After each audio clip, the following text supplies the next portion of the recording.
teman-teman. Assalamualaikum warahmatullahi wabarakatuh. Perkenalkan, nama aku Mega Utami. Video kali ini kita akan bahas sama-sama tentang bovine ephemeral fever.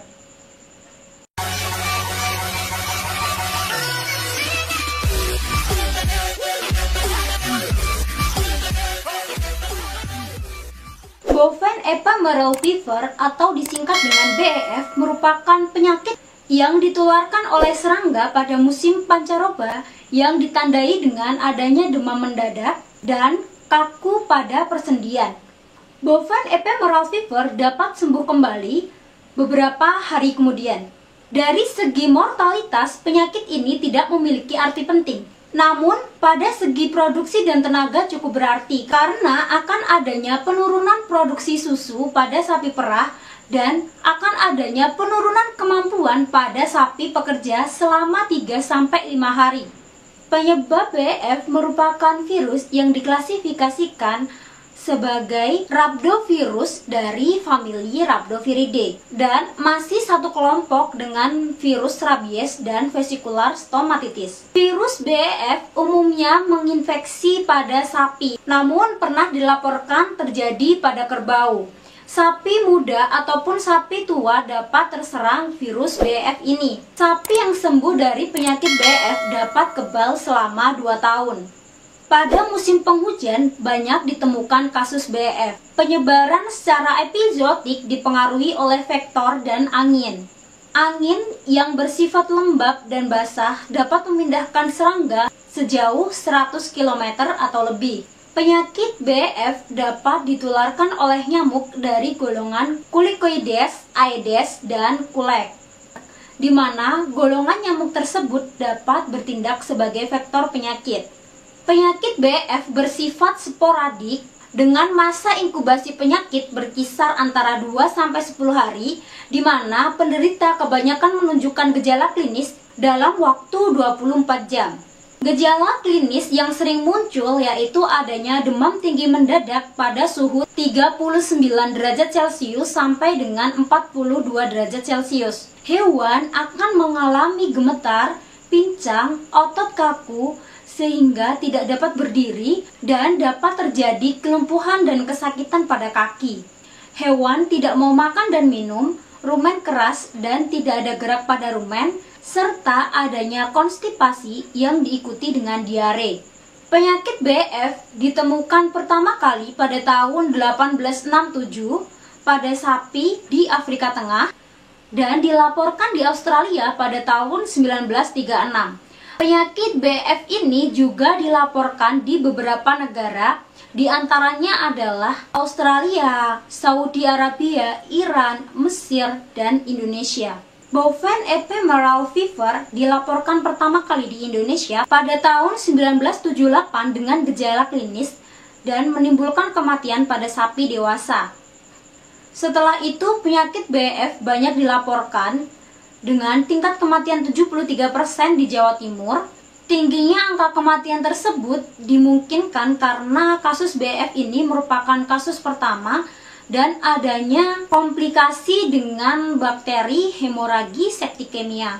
Pada tahun 1992, Daniel melaporkan hasil serologi pada sapi di berbagai daerah di Indonesia yang menyatakan bahwa prevalensi reaktor BEF bervariasi di berbagai daerah. Setelah tahun 1992, tidak ada laporan resmi tentang infeksi BEF.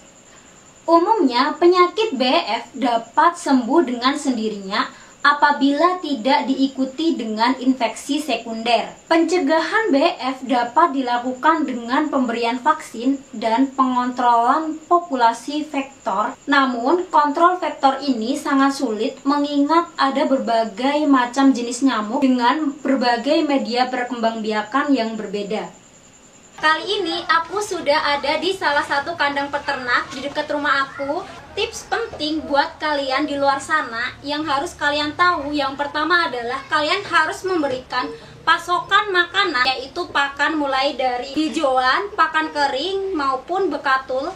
Jadi berikan ke sapi dengan jumlah gizi yang cukup. Kemudian yang kedua yang harus kalian ketahui adalah lakukanlah sanitasi dan pembersihan di kandang si hewan ini supaya dia berasa nyaman. Nah, apabila kandang kalian bersih, otomatis lalat ataupun si nyamuk tidak bakalan nempel atau menghampiri si sapi ini karena keadaan di dalam kandangnya ini sudah bersih sehingga tidak ada nyamuk yang dapat menghampiri atau lalat-lalat yang datang. Dan yang terakhir, apabila ternak kalian mengalami BF, maka kalian harus segera menghubungi dokter hewan atau para medis setempat. Jadi pengendalian BF yang bisa dilakukan salah satu yang paling utama adalah melakukan sanitasi di dalam kandang. Untuk lebih jelasnya kita bakal tanya-tanya pada pemiliknya. Teman-teman, di sini aku sudah berada dengan siapa Pak? Bapak Kadis. Dengan Bapak Kadis. Nah, Bapak Kadis ini adalah salah satu peternak di dekat rumahku. Jadi ini adalah sapi yang dia punya, ya Pak? Ya. Nah, gimana Pak perawatan untuk si sapi ini? Ya, kalau pagi ya kotorannya dibersihkan. Jadi yang pertama adalah kita harus membersihkan tempat dan kotorannya itu pada pagi dan sore hari. Jadi 2 kali sehari ya teman-teman. Kemudian yang kedua Pak, ini si sapinya ini dikasih makan apa ya Pak? Dikasih makan rumput. Selain rumput mungkin juga diberikan hay atau makanan kering atau yang lain begitu Pak? Enggak, rumput saya. Enggak saya kasih yang kering. Pokoknya rumput semua. Nah, yang kedua yang paling diutamakan sama peternak si Pak Kadis ini adalah hijauan teman-teman. Jadi murni dari sapi ini diberikan makanan rumput atau hijauan. Saya di sini kan memberikan penyuluhan tentang BEF atau Bovine Ephemeral Fever atau disebut dengan demam 3 hari. Nah, di sini itu apakah ada Pak nyamuk atau lalat yang menghampiri si sapi ini? Kalau lalat ya ada. Kalau lalat tidak ada, kalau nyamuk ada. Kalau malam, kalau siang nggak ada. Nah, apa kemudian yang Bapak lakukan ketika ada nyamuk atau lalat itu? Ya, saya kasih obat nyamuk kalau malam. Dan yang ketiga, tips dari Bapak Kadis ini, Bapak memberikan obat nyamuk untuk mencegah nyamuk-nyamuk terbang dan menghampiri si sapi ini. Terima kasih buat teman-teman, terima kasih juga buat Bapak Kadis. Jangan lupa like, komen, share, dan klik tombol subscribe di bawah agar aku lebih bersemangat lagi membagi informasi yang bermanfaat di kemudian hari nanti. Assalamualaikum warahmatullahi wabarakatuh. Pak, jangan lupa dadah di sebelah sana, Pak. Dadah. Terima kasih, teman-teman.